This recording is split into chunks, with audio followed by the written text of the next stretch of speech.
राधे राधे। जय श्री राधे, जय श्री राधे। गुरुजी कहते हैं कि ग्यारस के दिन बाल नहीं धोने चाहिए, ये तो शुद्धि के लिए होता है, ऐसा क्यों?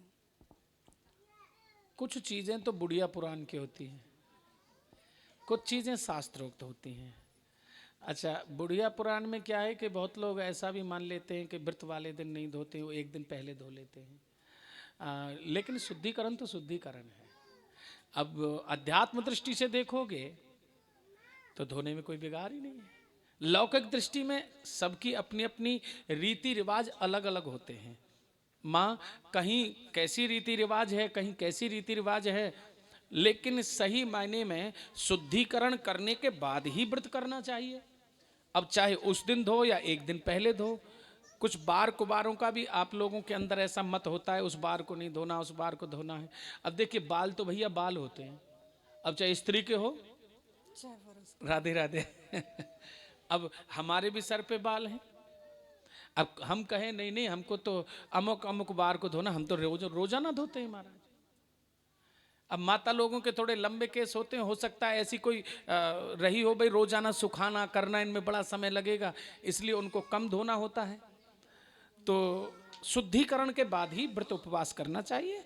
शुद्धिकरण के बाद ही आप लोगों को भगवान का भजन अर्चन बंदन ये सब करना चाहिए, कोई दिक्कत नहीं। आप लोग व्रत से पहले धोएं या एकादशी वाले दिन धोएं, अपने मन से तो कोई विचार है नहीं, शास्त्रोक्त हमने कोई ऐसा देखा नहीं। और गुरुजी आजकल ये बतावें जी, व्रत एक दिन पहले ही शुरू हो जाता है एकादशी का शाम से। हाँ, ऐसा मानना है, साधना है, जितना करोगे उतना मिलेगा। अगर शरीर में क्षमता है तो दसवीं की शाम को भोजन छोड़ दो, शरीर में क्षमता नहीं है तो आप लोग एकादशी को निराहार रहें, आपको व्रत का जो पुण्य है वो प्राप्त होगा। और गुरुजी कहते हैं कि जो इंसान काम करता है तो बोलते हैं कि इसके मतलब भाग्य में ही लिखा है ये करेगा, इसलिए मतलब परमात्मा ने पहले ही लिख दिया इसको ये करना, इसका क्या? ऐसा भी तो कहते हैं, मंत्र महामणि विषय व्याल के मैं तत् कठिन कुअंक भाल के, बाबा तुलसी ने कहा है। ठीक है, प्रारब्ध में हमारे हम लोग पूर्व जन्म में क्या करके आए हैं सब निश्चित भी है, लेकिन कुछ चीजें ऐसी होती हैं, यदि कौवा हंसों के बीच में बैठे तो हंस तो नहीं बनेगा, ये तो आप मानते हैं।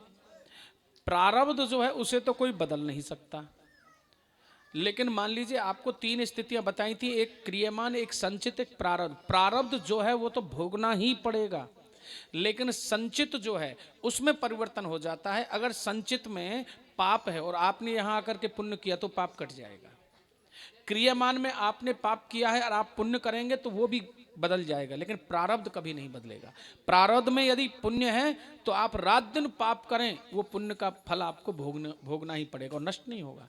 और यदि प्रारब्ध में पाप है तो कितने ऋषि मुनि रात और दिन भगवान का भजन करते करते जीवन समाप्त हो गया, लेकिन उनको बड़ा कष्ट भोगना पड़ा, क्योंकि यदि प्रारब्ध में पाप है तो वो भोगना ही पड़ेगा, भजन से किसी भी स्थिति में मिटने वाला नहीं। तो कुछ स्थितियां होती हैं। अब इसका मतलब ये तो नहीं अब इसके बच्चे के प्रारब्ध में क्या है ना आपको पता है ना किसी और को पता है।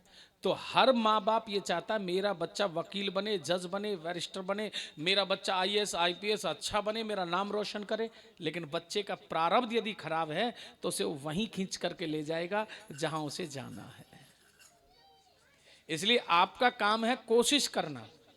प्रजापत मटका बनाता है, उसे पता नहीं है कौन कौन मटका फूट जाएंगे, किस किस मटके को मुझे बाहर निकालना पड़ जाएगा। वो इस बात को पहले ही सोचे तो मटका ही नहीं बनाएगा, उसकी आजीविका कैसे चलेगी। यदि माँ बाप पहले ही ऐसे सोच लें इसका जो प्रारब्ध है वहां जाएगा क्या करना है, तो फिर किसी संतान को कोई अच्छी परवरिश देगा ही नहीं। हमारा काम है उसे परवरिश देना, और बाकी उसके प्रारब्ध का खेल है, वो क्या बनेगा इस पे ज्यादा विचार ना करें। जय जय श्री। जय जय श्री।